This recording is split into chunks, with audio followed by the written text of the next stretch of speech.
Bismillah, alhamdulillah, salatu wassalamu ala rasulillah Sayyidina Maulana Muhammad ibn Abdullah wa ala alihi wa sahbihi wa man wala wa la hawla wa la quwwata illa billah.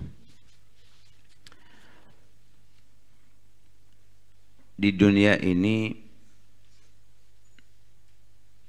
yang semestinya kita isi dalam hati kita hanyalah Allah subhanahu wa ta'ala, dan yang terdapat dalam diri kita cinta hanya kepada Allah atau hanya yang disebabkan karena Allah subhanahu wa ta'ala.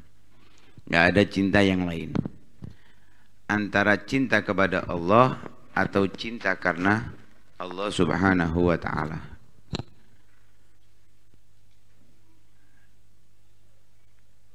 Karena tujuan Allah subhanahu wa ta'ala menciptakan kita hanya untuk itu. Sehingga yang kita tumbuhkan itu dalam hati kita hanya Allah, Allah, Allah. Tidak ada yang lain. Bahkan diri kita sendiri. Dan itu yang didapatkan oleh para aulia. Orang-orang yang soleh, orang-orang yang dicintai oleh Allah subhanahu wa ta'ala. Mereka tidak memikirkan diri mereka sendiri. Apalagi orang lain. Bukan berarti nggak perhatian ya. Artinya tidak terlalu mementingkan urusannya dia. Yang dipentingkan adalah urusan Allah, Allah, Allah. Apa yang membuat ia dekat dengan Allah, apa yang membuat ia mulia di sisi Allah subhanahu wa ta'ala, sekalipun hal itu dapat membuatnya menjadi orang yang terendah, orang yang terhina di sisi makhluk Allah subhanahu wa ta'ala. Sedangkan yang kita lihat pada saat ini, orang lebih mengutamakan dirinya sendiri daripada Allah subhanahu wa ta'ala.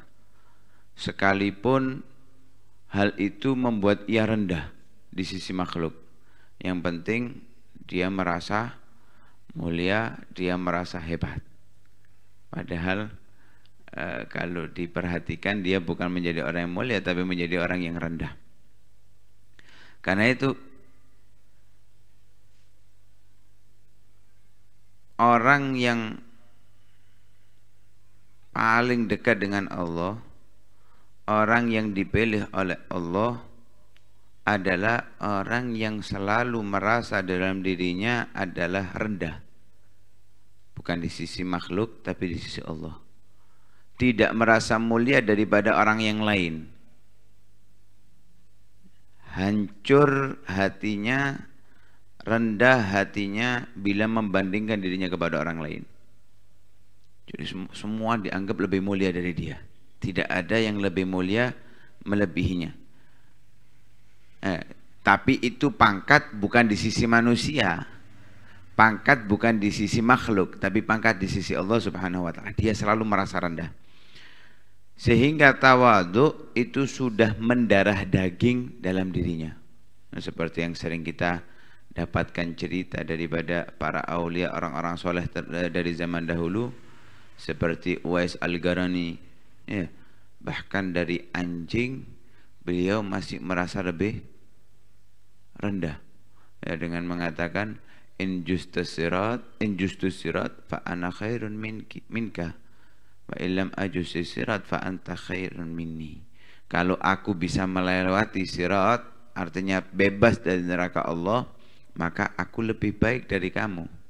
Tapi kalau aku nggak bisa melewati sirat, artinya aku terjerumus di neraka Allah subhanahu wa ta'ala, maka kamu lebih baik daripada aku. Nggak merasa lebih baik daripada anjing. Ini di sisi Allah ya, di sisi Allah subhanahu wa ta'ala. Lah, orang-orang yang demikianlah yang bisa diharapkan ia akan mencium aroma kewalian, kedekatan dengan Allah subhanahu wa ta'ala. Kalau enggak, ya enggak bisa kita dapatkan. Ya enggak bisa kita dapatkan kedekatan dengan Allah subhanahu wa ta'ala. Maka yang harus kita fahami dengan ini, kalau memang kita enggak bisa, enggak mampu untuk menjadi aulia, menjadi wali Allah subhanahu wa ta'ala, maka jadilah orang yang mencintai mereka. orang yang menghormati mereka, yang memuliakan mereka, beriman percaya atas apa yang mereka lakukan. Ya. Seperti para sahabat percaya dengan Nabi Shallallahu Alaihi Wasallam, percayalah kepada wali Allah seperti mereka. Cintai mereka, muliakan mereka. Mungkin dengan itu kita akan dikumpulkan bersama mereka. Karena menjadi orang yang hatinya sangat rendah, ya, merasa tidak memiliki kemuliaan sama sekali, ini berat, sulit. Ya. Karena itu diceritakan ada orang yang bernama Ibnul Karanbi. Beliau adalah guru daripada Imam Al-Junaid bin Muhammad Sayyidut Ta'ifah. Pernah diundang oleh seseorang, ya, diundang oleh seseorang 3 kali diundang, kasih undangan untuk makan 3 kali. Setiap datang diusir, diminta datang lagi, datang. Setiap ketika datang diusir. Ini diundang loh. Ibarat kalau zaman sekarang itu sudah di WA, di telepon, atau dikirim kasih undangan, sampai rumahnya ditolak. Undangan makan, duduk walimah, duduk acara, enggak, undangan makan. 3 kali diundang, sampai ke rumahnya diusir. Enggak ngundang aku. Seperti itu 3 kali. Akhirnya yang keempat diundang, datang, disuruh masuk. Tanya, Anda ini aku undang 3 kali tolak, kok tetap undangan keempat masih mau aja. Coba ini, kalau tak undang nang omah, yo tutup omah, kok gak ngundang aku. Pemaneng 3 hari, kok mangan nasi mandi di omah. Wis khoyale iki mulai isuk gak sarapan iso-iso. Apa? Nasi mandi. Tutup omah. Duduk gak dikon mlebu. Sego, ambek tempe, ambek kecap dok. Ya apa rasanya? Hati kita gimana? Oh, wis diharap-harap no, wis gak sarapan aku. Gara-gara diora nasi mandi dan sebagainya. Iki sik melebu. Ini ditolak dari depan, nggak boleh masuk sudah. Tapi setiap diundang seperti itu, yang keempat masuk mau. Sik gelem ae diundang, gak kapok. Yo. Kalau ada kiai diundang, Ustadz Habib diundang, ceramah, kayak amplop, isine mek 100.000 misalnya. Padahal waduh. Kira-kira diundang mana teko? Hah? Bener, Ustadz itu semestinya memang nggak mengharapkan, tapi ya ojo kejem-kejem ngono lho. Ya sing wajar kayak ini. Mereka tidak mengharapkan, tapi kan ada orang-orang yang mengharapkan. Ya. Di KI ku mengharapkan. Wis dibayang no iki atau paling enggak 3 juta, 4 juta wis khoyale KI 100.000. Loh ini terjadi. Ya ada orang dulu ada. Almarhum sudah meninggal, orang Pasuruan diundang nang Madura, numpak bis. Zaman itu ya, kayak numpak bis entek. Sik gak cukup, sik bondo. Iki diundang ceramah loh, diundang untuk hadir, diundang ceramah. Torok ibaratnya ya. Lah ini seperti itu wis. Kira-kira diundang mana kalau model-model seperti kita kok apa gak? Hah? Oh, mari itu orderan ngelas badi 10 juta apa hari di grup. Bancaan mangan-mangan di oma misale. Wong loro sing krasa kan ya. Misale. Untuk omahe sik ngelas. Jare banyak enggak, sapa sing ngomong? Kira-kira iki aja dites temenan ya. Engko dirusak rasa-rasanya. Nggak mungkin kalau diundang lagi mau datang. Itu kalau kita. Ini tetap. Kenapa? Tanya. Katanya beliau, aku ini sudah menghancurkan jiwaku. Sudah melatih jiwaku untuk merasa rendah, merasa hina 20 tahun. Sudah terlatih selama 20 tahun. Sehingga nafsuku itu seperti anjing. Ya, nafsuku seperti anjing. Bagaimana anjing itu?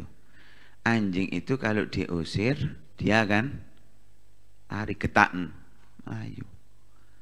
Gawokno tulang, uncalno, kongon balik-balik. Anjing seperti itu ya. Anjing yang terlatih kan seperti itu, dikasih tulang suruh balik-balik. Diusir maneh rono-rono maneng, balik-balik maneng. Anjing. Duh. Kalau kamu ulangi undangan makan dan kamu tolak lagi, itu jangankan 3-4 kali, 50 kali aku tetap kamu undang datang. Karena apa? Karena dirinya nggak merasa mulia dari orang yang diundang. Padahal ini gurunya Imam Junaid. Imam Junaid ini orang yang besar. Ini gurunya. Karena itu orang-orang seperti inilah yang dia mendapatkan cinta dari Allah Subhanahu wa taala, sehingga mereka menjadi orang yang mulia. Pernah diceritakan juga tentang seseorang yang dikenal dengan soleh. Jadi dia ini orangnya nggak mau dikenal soleh. Ketika sampai di satu tempat, orang ngelihat ibadahnya, ketaatannya, dikenal dengan soleh. Gak seneng, ya nggak seperti orang-orang sekarang seneng viral, seneng dikenal. Kok dikenal kesolehan sih mending, dikenal bejati. Naudzubillah min dzalik ya. Tapi bukan karena dia soleh menampilkan kebejatannya, enggak. Kalau ini orang soleh, nggak kepingin dikenal kesolehannya, merasa risih, merasa nggak nyaman. Nah, dia kepingin dikenal dengan buruk, padahal dia orang soleh, tapi kepingin dikenal dengan buruk, masuk ke pemandian. Kalau hammam itu bahasanya sauna sebetulnya. Sauna itu tempat untuk bersihkan tubuh, menghilangkan kotoran-kotoran, ya, karena pakai uap panas. Nah, tempat itu bukan pribadi, umum, orang banyak masuk. Ngelihat ada baju yang bagus, diambil, dicuri, ya, dipakai, didobel, dipakai yang bajunya dia yang sobek-sobek. Ya. Kemudian metune melaku kelunuk-kelunuk, cek ketok maksudnya lek nyolong. Ya. Keluarnya kelunuk-kelunuk, cek ketok lek Kalau maling kan alus ah. Iki enggak, memang sengaja cek ketok lek nyolong. Jadi terlihat oleh orang-orang ini adalah maling. Akhirnya dikejar, dibuka bajunya kelihatan. Sehingga ada yang menempelengnya, ada yang memukulnya. Dikenal dengan pencuri. Tujuannya dikenal dengan, setelah itu wis ibadah nyantai, tenang, nggak merasa dimuliakan, dihormati. Ini mereka nggak senang dimuliakan, nggak senang dihormati. Aulia Allah Subhanahu wa ta'ala. Dan juga ada diceritakan di zaman Abu Yazid Al-Bustami, ada seseorang yang aktif di situ, aktif di majelisnya Abu Yazid Al-Bustami. Ya. Dia itu 30 tahun puasa, gak pernah kosong harinya dari puasa kecuali hari-hari yang diharamkan. 30 tahun puasa. Setiap malam pasti bangun ibadah kepada Allah Subhanahu wa taala. Ya, setiap malam bangun, setiap hari puasa. Ya, kalau di Indonesia jarang orang seperti itu. Gampangan ini 30 tahun poso Senin Kemis. 30 tahun poso Senin Kemis. Tapi dia nggak merasakan apa yang diceritakan, yang disampaikan oleh Abu Yazid, Imam Yazid Al-Bustami, tentang ilmu yang beliau sampaikan. Ilmu-ilmu itu nggak dirasakan sama sekali efeknya, dampaknya ke dalam kehidupannya dia. Padahal ibadahnya sudah luar biasa. Katanya Abu Yazid Al-Bustami, jangankan 30 tahun kamu puasa, 300 tahun kamu puasa, dan kamu setiap malamnya beribadah kepada Allah Subhanahu wa taala, kamu tidak akan bisa merasakan kenikmatan ilmu yang aku sampaikan sama sekali. Seperti kita ini aktif berapa tahun sudah, tapi apakah kita rasakan ilmunya? Kapan kita akan merasakan? Katanya Abu Yazid, kamu tidak akan merasakannya. Lalu terus kenapa? Karena diri kita ini tertutupi oleh nafsu. Jadi kita masih mengedepankan ego kita. Orang itu tanya, apakah ada obatnya? Ada. Sampaikan kepadaku obatnya sehingga aku akan jalani obat tersebut. Katanya Abu Yazid Al-Bustami, gak mungkin kamu menerima.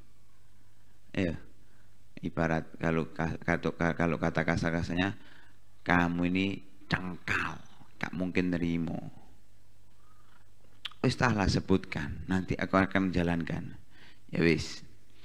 Sekarang kamu pergi ke tukang potong, gundul rambut. Ya. Nah, rambut ini kan motif ya, gundulan, brewok, cukuran, kemudian pakai sarung sama selimut. Jadi lepas pakaian kamu ini, ya misalnya gamis ini lepas, pakai sarung sama selimut tok.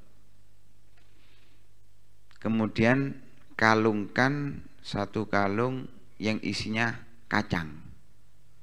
Isinya kacang. Kumpulkan anak-anak kecil di sekitar kamu dan katakan kepada mereka, siapa yang nempeling aku sekali, aku beli satu kacang. Ono sing wani? Hah? Dari diri kita ini ada yang berani seperti itu. Ngumpulkan anak-anak kecil, ayo sing nempeling aku tak kei kacang. Kalau bahasa sekarang permen lah, permen. Sing nempeling aku tak kei permen. Ada cili-cili, ojo kerang-kerang. Ya, rumah sakit mari ngono. Anak kecil-kecil. Bukan karena sakitnya kan. Kecil kan lek napuk masih loro-loroe, lorone arek cilik. Lek aku sing napuk yo langsung apa jenenge iku? UGD ya, langsung mlebu UGD. Enggak, anak-anak kecil. Tujuannya itu biar nafsunya merasa rendah, merasa hina. Yang nempeleng tak kasih permen, kemudian setelah itu masuklah pasar, kelilinglah di pasar dan tampilkan itu kepada orang yang kenal kepada kamu. Ya, tampilkan hal itu kepada orang. Jadi lek kata orang yang kenal sopon, sing kenal sopon, ya kenal kita itu baik, soleh. Yo, misalnya aku ini ketemu nggak sarungan ambek kaosan nang pasar, kabeh disopoi misalnya, kan orang nganggapnya oh gini yo, kan seperti itu ya. Akhirnya orang merendahkan dia kan, itu tujuannya di situ, tujuannya berada di situ. Akhirnya orang ini ngomong kepada Abu Yazid, subhanallah, masa kamu ngomong seperti ini kepadaku? Nah, di sini berarti orang ini merasa mendapatkan kemuliaan dari ibadahnya. Ada kesombongan, ada bangga diri di dalam dirinya. Nggak mau dilecehkan seperti itu. Padahal kita ini adalah hamba yang zalil, hamba yang hina, hamba yang rendah. Tapi orang ini nggak mau merasa seperti itu. Kita mau nggak seperti itu? Karena itu kita untuk belajar sulit. Ya, untuk memahami ilmu sulit. Kenapa? Kita merasa punya ilmu, merasa lebih hebat dari orang lain, sehingga ilmu yang disimpan oleh Allah yang diletakkan di hati orang-orang yang memiliki keistimewaan di sisi Allah nggak muncul. Ngapal no, nggak apal-apal, fahamnya masih dangkal. Apa penyebabnya? Karena kita merasa ujub, bangga dengan diri kita, merasa diri kita ini mulai memiliki kefahaman, karena kita belum tahu hakikat ilmu di situ. Lah orang ini mengatakan subhanallah dan merasa seperti itu. Katanya Abu Yazid, kamu tak kasih tahu, ucapan subhanallah yang kamu ucapkan tadi itu Bukan kamu memuji Allah, bukan kamu mensucikan Allah, tapi kamu mensucikan diri kamu. Itu adalah perbuatan syirik. Lu kok bisa? Iya. Karena kamu mengatakan itu bukan karena Allah yang maha suci, tapi kamu merasa diri kamu suci sehingga nggak pantas dengan perbuatan-perbuatan seperti itu. Diri kamu merasa suci, tidak pantas melakukan hal yang dikatakan Abu Yazid Al-Bustami. Padahal nggak ada yang nggak pantas dilakukan oleh makhluk yang rendah seperti kita. Semua manusia pantas untuk melakukan hal seperti itu karena kita adalah makhluk yang rendah di sisi Allah Subhanahu wa ta'ala. Nah, karena itu aku sudah katakan kepada kamu, kamu nggak akan nerima. Wis, ada nggak yang lain? Nggak ada. Ini permulaannya. Karena itu salafun saleh dari pendidikan yang diajarkan di kota Hadramut khususnya Tarim, mereka itu sebelum diajarkan ilmu diajarkan tawadhu, diajarkan dzul, hina, sampai mereka itu ada disuruh bawa ikan di sakunya, ya disuruh beli ikan nggak pakai kresek, nggak pakai wadah, kon ngesak. Ada saiki isin, ayo dikongkon melaku lewat kuno tok, izin aku, izin, malu aku. Malu itu dengan Allah, ya malu dengan Allah. Nggak perlu malu dengan makhluk kita. Kita melakukan itu untuk diri kita kok. Nah, kita hancurkan diri kita. Karena itu mereka mendidik anak mereka seperti itu. Jadi sebelum belajar ilmu disuruh bawa ikan ngesak keliling ke pasar. Pulang. Lah kalau sudah orang menganggapnya hina, untuk memunculkan bangga diri sombong itu nggak ada. Kenapa? Nggak ada yang ngereken saya, nggak ada yang memuliakan saya. Disitulah ilmu Allah akan tumbuh. Karena itu Sayyidina Isa alaihissalam pernah mengatakan kepada Bani Israel, tanya kepada Bani Israel, aina yang butuh zara, aina yang butuh zara, di mana tumbuh tanaman. Tanaman itu tumbuh di mana? Dijawab oleh mereka, ya tumbuhnya tanaman itu ya di tanah. Ya kan nggak mungkin miber ada tumbuh-tumbuhan, nggak ada. Tumbuhnya di tanah, artinya di bawah. Tumbuhnya di bawah, nggak ada tumbuh di atas. Lu ndek dukur kadang ono suku-suku. Ya kan mau nggak dukur, itu tempatnya di bawah apa di atas? Di bawah. Nggak bisa di atas, itu nggak bisa. Jadi tumbuhnya tetap posisinya berada di bawah. Katanya Sayyidina Isa, bihaqqin aqulu lakum. Dengan ini aku katakan pada kalian, la tambutul hikmatu illa fi qalbin misl turab. Tidak akan tumbuh hikmah, tidak akan muncul hikmah, ilmu, pemahaman, kefahaman kecuali di dalam seperti hati yang seperti tanah tadi, yang selalu berada di bawah. Begitu juga aliran sungai itu pasti akan mengalir ke tempat yang paling rendah. Nggak mungkin naik. Ada sungai dari bawah ke gunung? Nggak ada.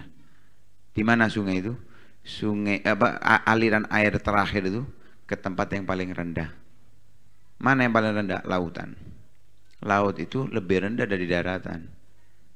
Lebih rendah dari daratan. Karena itu istilah kalau dalam ilmu geografi, ya, dalam ilmu geografi, di atas permukaan laut, di atas permukaan laut, ya, ketinggian di atas permukaan laut. Ngerti apa enggak? Jadi berapa tinggi kita di permukaan laut itu?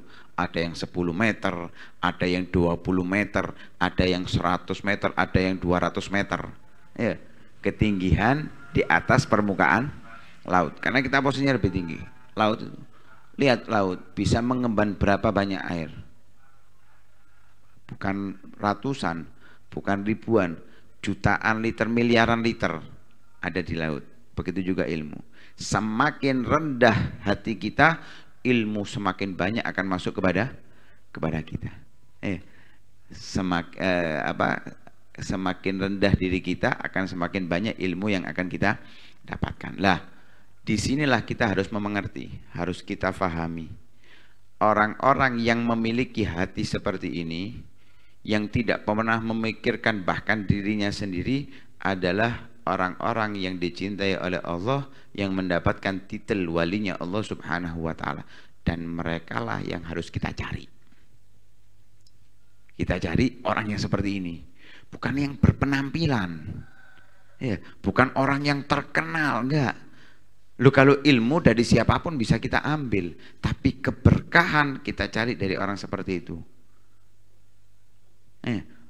Karena itu dikatakan oleh Imam Ghazali, fahakadha halu auliya Allah. Seperti itulah penampilan wali-wali Allah Subhanahu wa taala, dan seperti itulah mereka yang harus dicari. Bukan orang yang hanya sekedar penampilan, dikenal oleh orang ini keilmuannya, kewaroannya, jabatannya, enggak.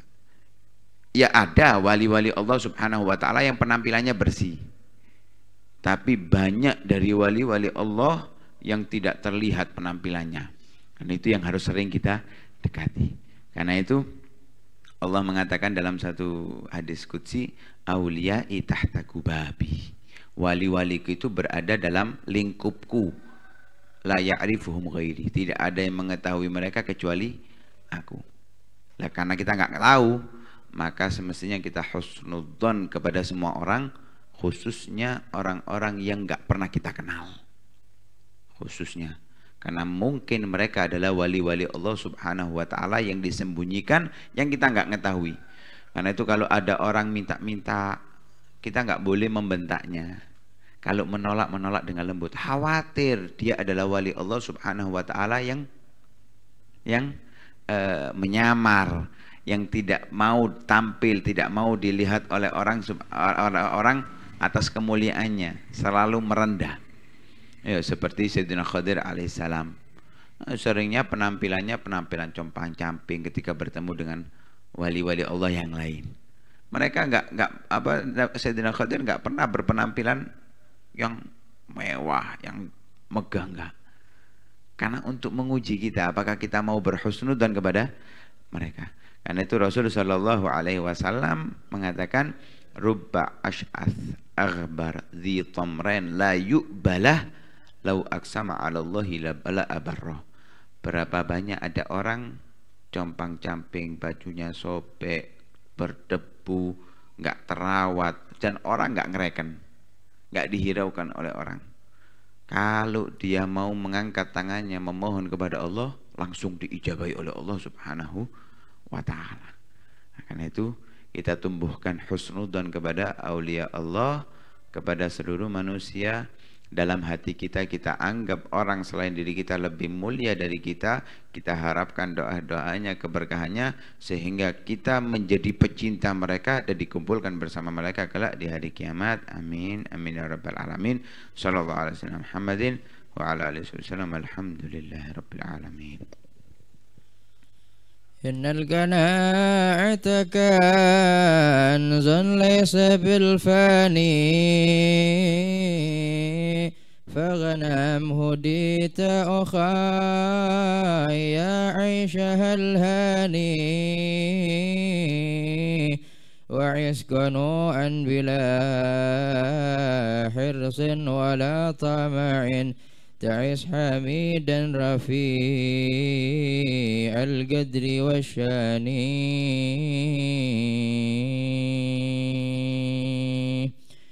ليس الغني كثير المال يخزنه لحادث الدهر أو للوارث الشاني يجمع المال من حل ومن شبه وليس ينفق في بر وإحسان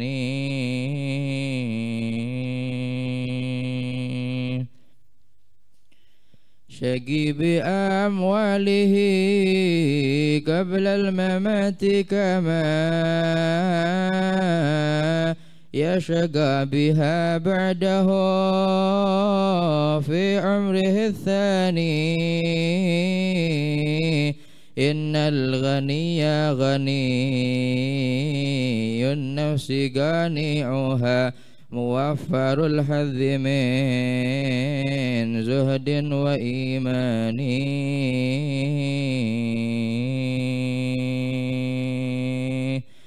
إن الغني غني النفس قانعها موفر الحظ من زهد وإيمان بر كريم سخي النفس ينفق ما حوت يداه من الدنيا بإيقانه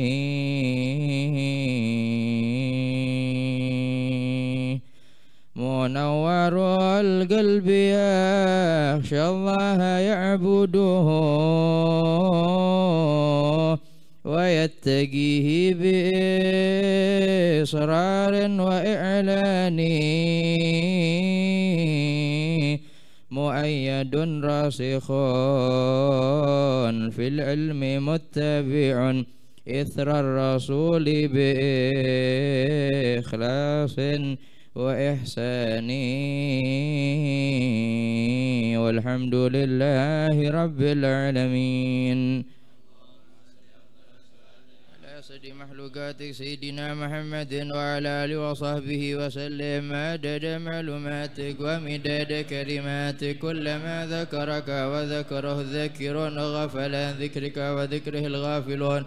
اللهم صل أفضل الصلاة على سيد مخلوقاتك سيدنا محمد وعلى آله وصحبه وسلم عدد معلوماتك ومداد كلماتك وغفل عن ذكرك وذكره الغافلون. اللهم صل أفضل الصلاة على سيد مخلوقاتك سيدنا محمد وعلى آله وصحبه وسلم عدد معلوماتك ومداد كلماتك وذكره الذاكرون وغفل عن ذكرك وذكره الغافلون. ربنا انفعنا بما علمتنا ربي علمنا الذي ينفعنا ربي فكهنا وفكه أهلنا وقرابات لنا في ديننا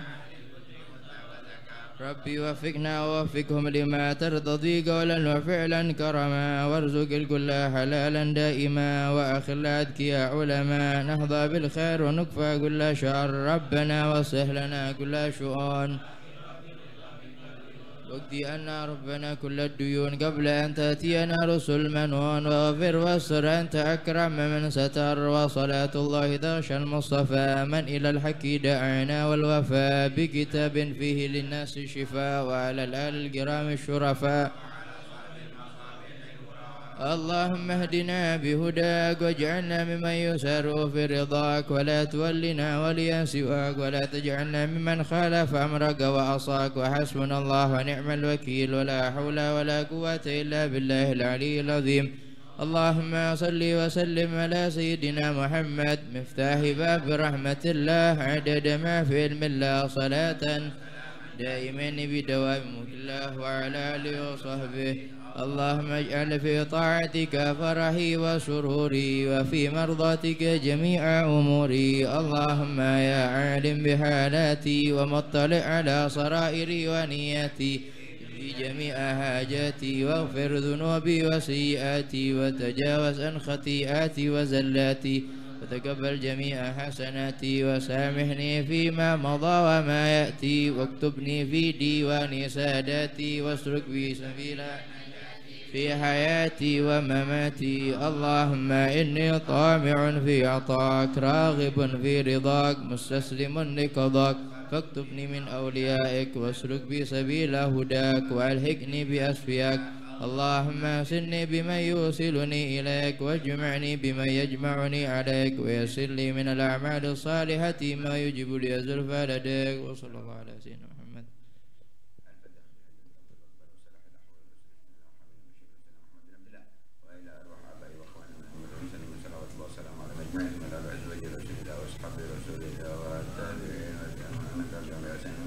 ثم لا يسلم من يحمد سيدنا بدر بن احمد سيدنا عالم بن بدر بن احمد سيدنا عالم قد كسر سيدنا محمد سيدنا بن المقدم محمد بن علي بعده جميع سادتنا العبي على وصول المبنى وكيل المقدم بسم الله الرحمن الرحيم وعلى بكر سكر من المختار واخواننا من الضبط قبل الجزاء على بكر بسم الله سيدنا البخاري الشيخ بكر بن سليم اخي بن سليم وما سيدنا ربنا القزاز من الشيخ الشيخ الواجب ومن عبد محمد العدد وصوله وصوله ثم الى رئيس سيدنا احمد بن الحبشي وابن جعفر بن احمد ثم الى رئيس سيدنا الحبيب جعفر ادرس بن الحبشي الشيخ بن عبد السيد العبد العربي محمد بن عبد الحبيب ثم الى رئيس سيدنا الحبيب عبد الله بن مرشد وعبد الرحمن بن محمد بن عبد الرحمن المشهور من الى رئيس سيدنا الحبيب سالم بن عبد بن محمد بن المشهور من محمد بن سالم الحبيب وسلمان الى رئيس سيدنا الحبيب وبكر بن محمد السكر وجميع اولاده سيدنا الحبيب جعفر بن الشيخ وجميع اولاده ثم الى رئيس سيدنا الحبيب العربي مسكب سكب الحبيب هذا بسالم الشيخ بسالم الحبيب صالح بن محمد سالم حامد الى هذا بسالم بن هادي الحامد ورسوله مقبولين مما الى رئيس حسن بن احمد اخرون وصولهم مقبولين المنتسبين اليهم والى ارواح والدينا والديكم امتنا امه المسلمين عمان وغزل الشام بالاعمال وفرزكم الجنه وفرزكم المسلمين ويختم لنا بالحسن ورد لنا في خير وعافيه وان الله تعالى تعالى في فكنا في الدين والهدى والهادين الى السبيل ويرزقنا فهم النبيين وحفظ المرسلين والهم الملائكه المقربين ويجعل قلوبنا على التقوى ويحفظنا واياهم من كل اذى وبلوى ويهدي جميع بالاخره بالميسر والمغفره ويهب لنا محبوبا لكم من الجنه من والنيات على هدينيه وعلى نبي الجامع الشامل دافعا بشر جالبا لكل خير على من اسلفنا صالحون وعلى مسجد الحمد محمد بن سلمين بن عبدنا وين وسلم وسلم وضرب ربنا والى حضره النبي محمد صلى الله عليه وسلم الفاتحه.